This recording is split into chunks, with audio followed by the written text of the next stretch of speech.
Folks, good evening. Welcome to the briefing, Sierra Club Pennsylvania's live legislative update series. My name is Melissa, she, her pronouns. I'm the senior distributed organizer for the Pennsylvania chapter, and I facilitate this series. Joining me tonight is Jen Quinn, our legislative and political director, and Nate Regal, our clean energy program advocate. Um, as per usual, the briefing digest will have all of the links and action items that we talk about tonight. So I'm dropping that into the chat. We do have a slide deck. We'll do our best to read off any content that's on the slide deck in case you are just listening on the phone. There will be time for questions at the end, so we do ask that you remain on mute until we get to that point. If you have questions as we go along, feel free to put them into the chat. Sometimes they can be answered in real time. And I think then with that, I am going to pass it over to Jen. All right. Thank you, Melissa. Thank you, everyone, for joining us on this steamy and rainy Tuesday. I'm going to share my screen if I remember how to do this.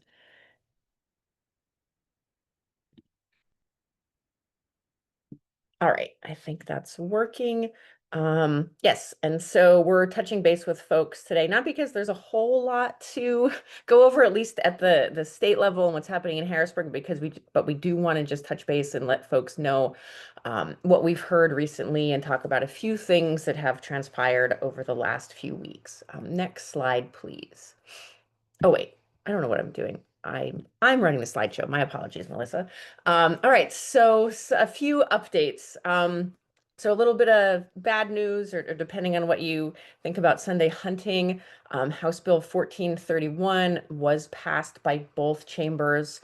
It has been on the governor's desk awaiting his signature since July 1st. So this would allow hunting on essentially any Sunday. The Game Commission decides during seasons for large game. This would be on private land, public land, state forest, Game Commission land. So it would greatly expand Sunday hunting in Pennsylvania. But again, awaiting the governor's signature. Not sure if he'll sign that or just allow it to lapse into law. And then some really good news, House Bill 1261, which would ban the sale and use of PFAS-containing firefighting foam in Pennsylvania, actually passed the House unanimously. This is a bill we worked on closely with a lot of our partners, as well as the firefighters union. It seemed the only opposition to it were the chemical manufacturers, but it passed. Yes, Sue, finally, it's been a long, hard road for this. It is now sitting in the Senate.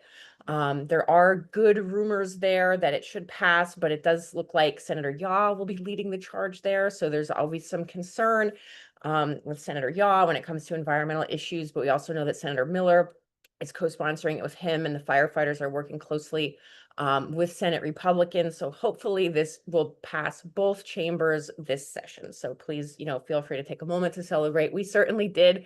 Environmental victories are few and far between, and this was a long time coming.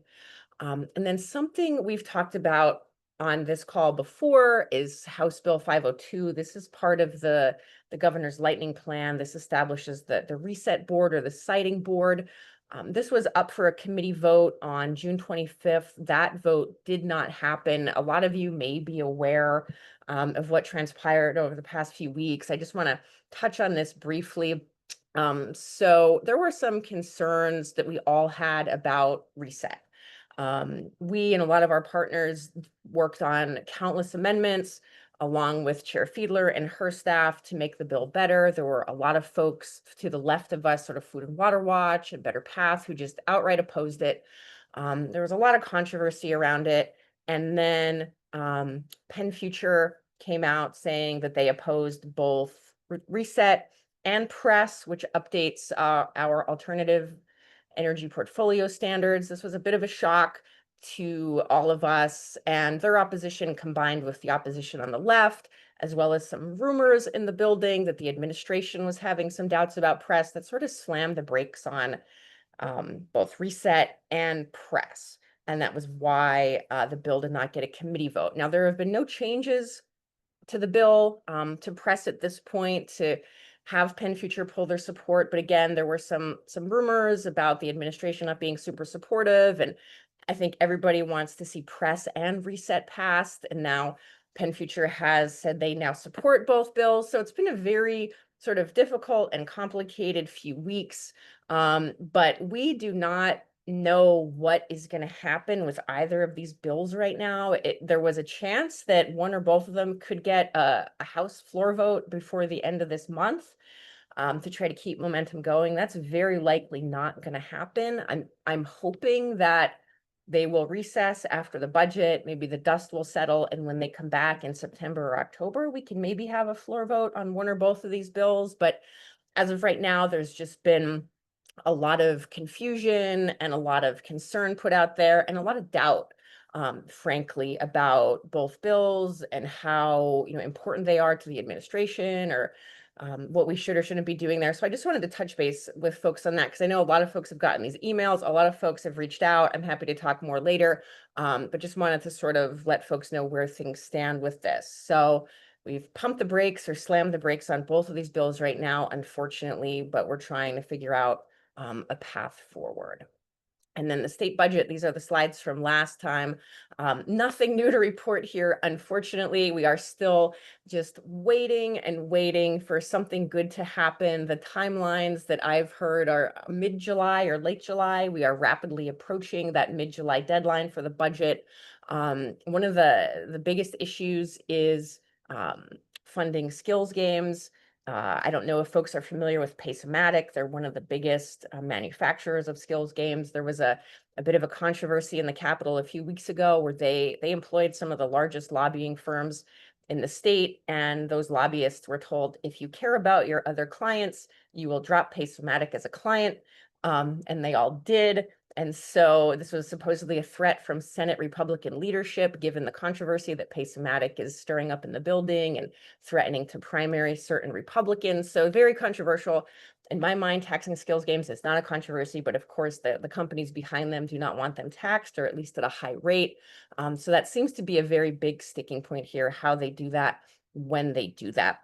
But again, no red flags with the budget so far when it comes to things we care about, and it's just a wait and see, as things hopefully come together sooner rather than later.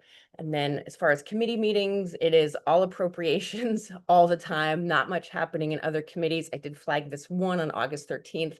It's the Ag Committee. If you want to know more about the livestock industry in Pennsylvania, and you happen to be at Ag Progress Days up in Pennsylvania Furnace, you can join that hearing, but nothing really happening in the Capitol other than all appropriations all the time and passing some bills for trade lists. And then session days, related to the budget, the House is in session, the 7th, the 8th, and the 9th this month. The Senate has 0 session days this month. So I don't know what they're thinking. I'm guessing if the House kicks something out, passes the budget, they'll come back in. But as of now, there are 0 July session days scheduled for the Senate. It's very hard to get things done when you're not in the chambers together. But they have a plan, I'm guessing. And then both chambers did release their fall session days.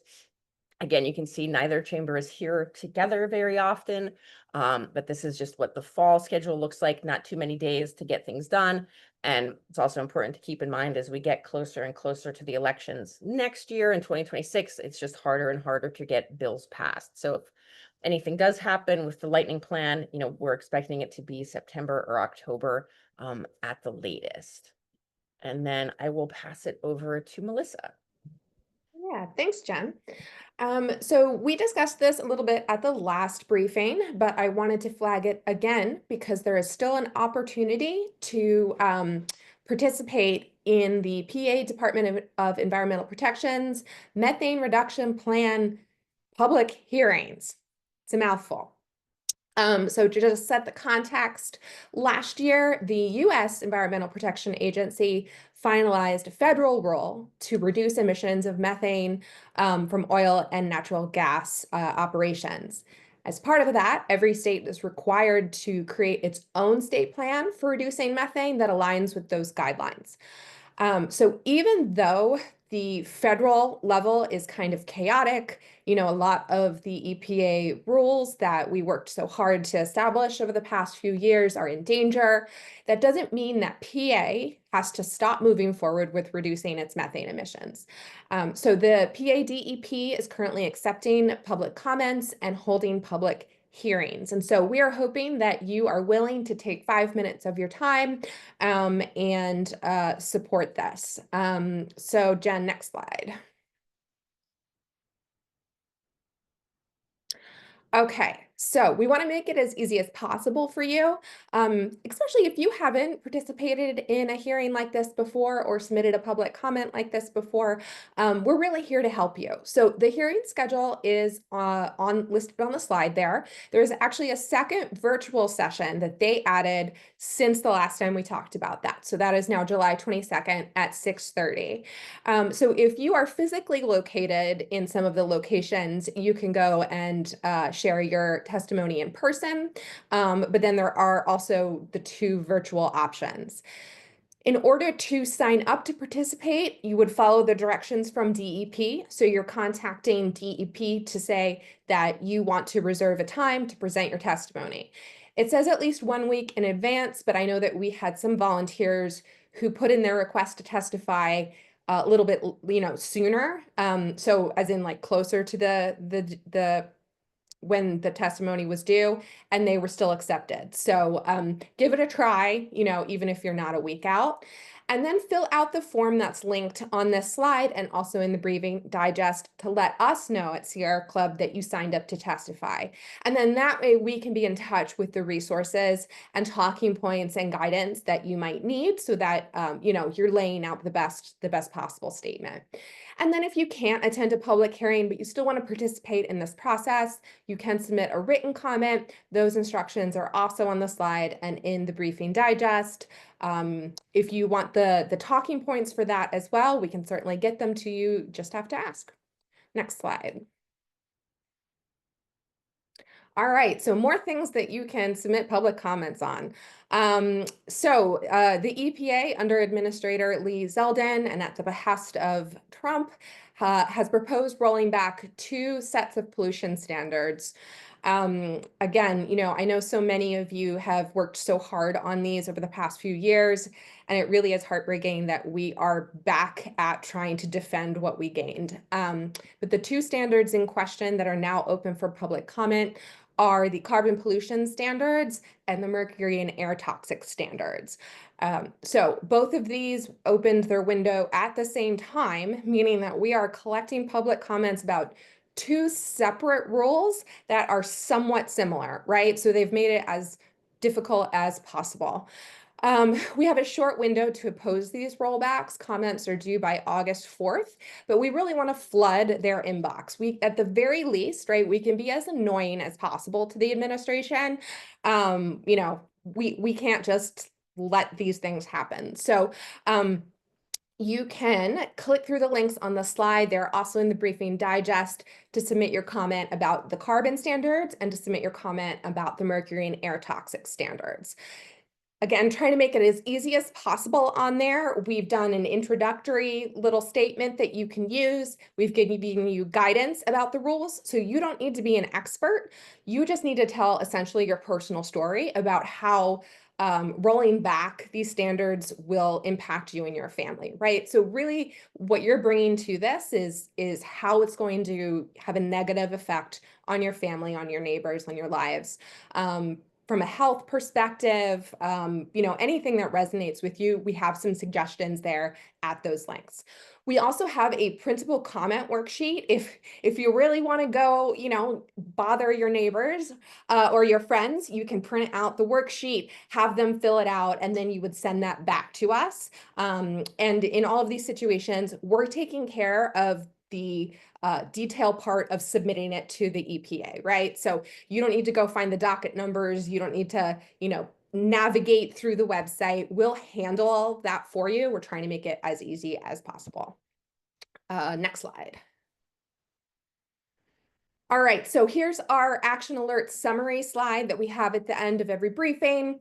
All of our alerts are always available at the link there. And then the two alerts that are new are the EPA rules alerts. So you can, if you haven't already done it, you can go in there and check the other alerts as well. So these are the ones that are currently still active. And next slide. Couple other ways that you can engage right now.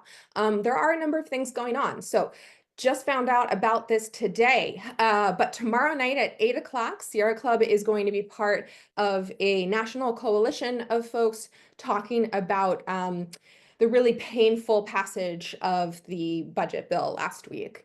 So this is going to be with speakers Senator Schatz and Senator Markey. Really encourage you to register. It looks like it's only going to be 30 minutes, but it'll probably be really interesting. So that link is also in the digest. And next slide.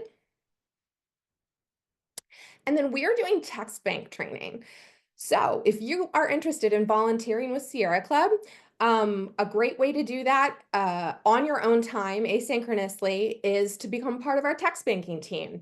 So the text bank that we are running right now is not focused on policy and legislation, but it is a good training ground for you to learn how to text bank, because frequently when we do run text banks that are related to policy or legislation, they are rapid response. And so we don't have time to set up training with new volunteers, right? So ideally, we already have volunteers who are ready to text when, we need to let Sierra Club supporters know that they should contact their legislator about, some bill, right? So we're using this text bank that's focused on our annual outing as our training ground. So there are training sessions available on Thursday. If you click through the link, also in the digest, you can find a time. It takes 30 minutes. It's with me. It's not scary. We'll get you all set up. The text banking software, also, you're not actually typing things into your phone. It is essentially a computer program that you are clicking send on. It is not anything that requires you to use your own phone. You are not typing extensively. So it is really easy to do. We just need more people who are willing to do it. So I hope I'll see some new volunteers sign up for our trainings on Thursday. Next link, slide. Our chapter advocacy team is next meeting on Thursday, August 7th. So you're welcome to sign up there if you're not already getting those updates. And next slide, final slide. Yes, so we do have a briefing scheduled for 2 weeks from now on July 22nd. If there is nothing for us to bring you in terms of content, we will cancel it. We don't want to waste your time, but we did want to get things on the calendar so that you can get them on your calendars, just in case we've got some news for you by then, maybe about the budget or the lightning plan or something happening at the federal level. So that is 2 weeks from now on July 22nd. And I think that is it for our slides. So we can start with, let me see here. I do see the question from Sue. Will you be emailing these links to us? Yes, so you can access all the links right now in the briefing digest, but when this recording comes out, I will also be highlighting some of the newer links in the email itself, but you can get the links now in the digest. Do we have any other questions from folks? Feel free to use the raise hand function, put it in the chat.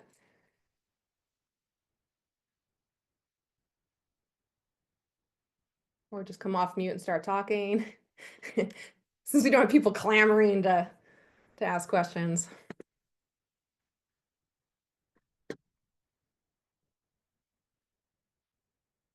And also, if there are none, we can just close. Go ahead, Howard. You're reliable. Thanks. Yeah, I'm wondering if Jen, could you give us more information about what's going on with press? Um, and I also had a question about the photos for community solar. Is there a conclusion date for that? There is not.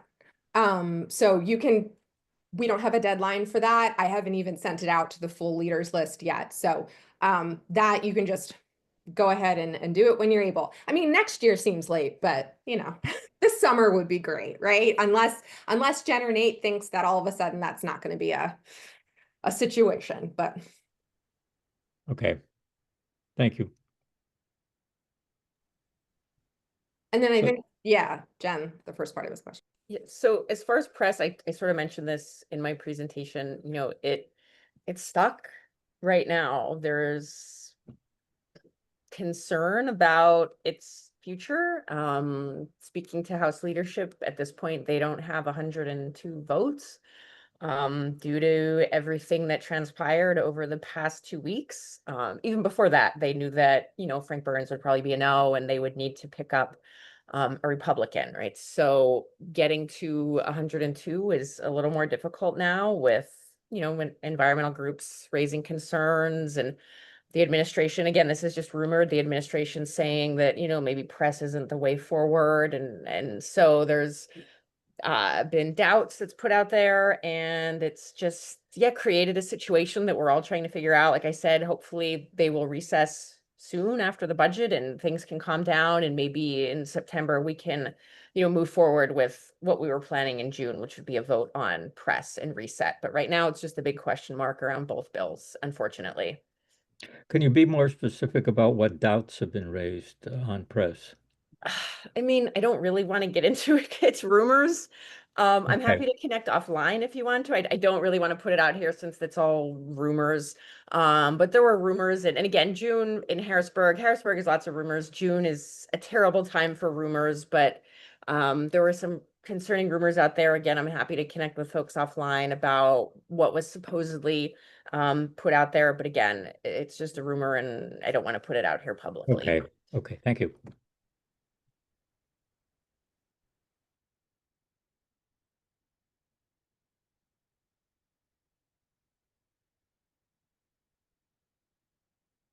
All right, folks. Yes, hopefully when we connect in 2 weeks, it's a budget recap. It'll be all done. All right, everyone. Have a wonderful evening. Stay safe if more storms come through. Yeah, take care of yourselves. Thank you all. Have a great night. Thank Thank you. you.